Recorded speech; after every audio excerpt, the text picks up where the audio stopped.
राधे राधे प्यारे भक्तों, जय श्री राधे कृष्ण।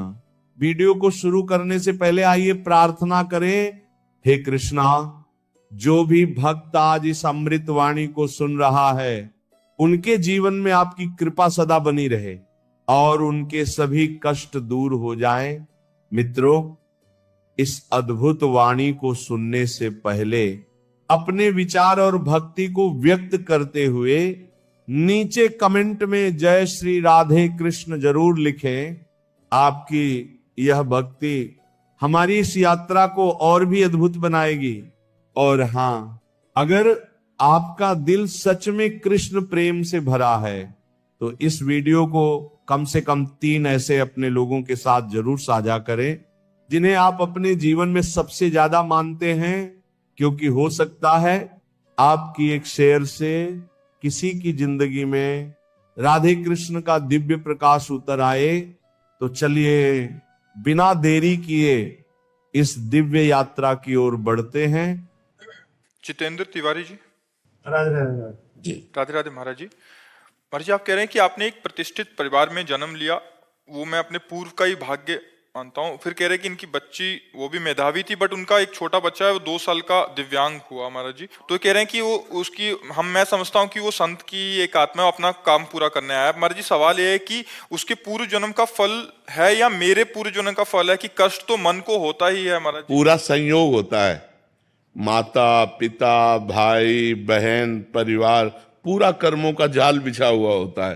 प्रधान कर्म उस जीव का होता है और सहयोगी कर्म उसके होते हैं। तो अब जैसे आपका पुत्र है, इस बात के लिए आपको दुख है कि अगर ये स्वस्थ होता, सर्वांग पुष्ट होता, भगवान ऐसा क्यों किया। माँ को भी दुख है, भाई को भी दुख है, बहन को भी दुख है, परिवार को भी दुख है और देखने वाले को भी दुख है। अरे भगवान, इसको ऐसा कष्ट है। तो इन जाल बिछा हुआ है कर्मों का। अगर वही सुकृत का जाल होता तो देख देख के सुख मिलता, माँ को, पिता को, भाई को, परिवार को, समाज को। दुष्कृत का जाल बिछा हुआ है तो उन्हीं को दुख पहुंचेगा जिन जिन को दुख पहुंचना है, क्योंकि कर्म जाल ऐसा है। इसलिए बहुत सावधानी पूर्वक कर्म करो अब, जिससे उसका भी कल्याण हो जाए और आपका भी कल्याण हो जाए। भगवान का नाम जप करते हुए, शास्त्र स्वाध्याय करते हुए, पवित्र आचरण करते हुए, पुण्य स्तोत्रों का पाठ करते हुए उसको भी सुकृत दान कीजिए उस बालक को। तो उसके अंदर जो दुष्कृत प्रभाव से अंग प्रत्यंग बिगड़े हुए हैं तो अपना वो कल्याण कर लेगा। नाम जप में अगर हमारी ऐसी सामर्थ्य है कि हम उसको दान करें तो उसको निश्चित कल्याण की प्राप्ति हो जाएगी। महाराज जी, शारीरिक कोई दोष नहीं है, वो ऑटिज्म जो आजकल बहुत बच्चों को हो रहा है, जो स्वलीनता वाला विषय है। महाराज जी, अपने आप में मस्त, मतलब नहीं, बौद्धिक स्तर हीन होना उसे हम कहेंगे। अपने आप में लीन होना ये तो सिद्ध महापुरुषों का स्वरूप है कि वो अपने आत्मा में आनंद में तृप्त रहते हैं। बौद्धिक स्तर हीन होना, वो बौद्धिक स्तर से ऊपर उठ जाना है, आत्म स्वरूप में लीन होना। लेकिन वो अपने आप में लीन नहीं है, बौद्धिक स्तर हीन होना।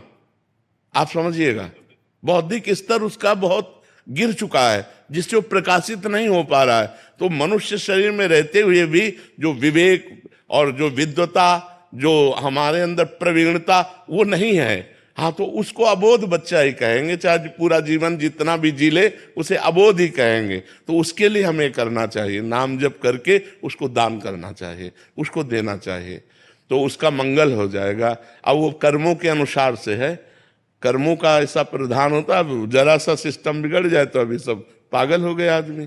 जरा सिस्टम बिगड़ गया तो अपनी सीमा में बुद्धि केवल उतना ही सोच सकती जितनी सोचना है।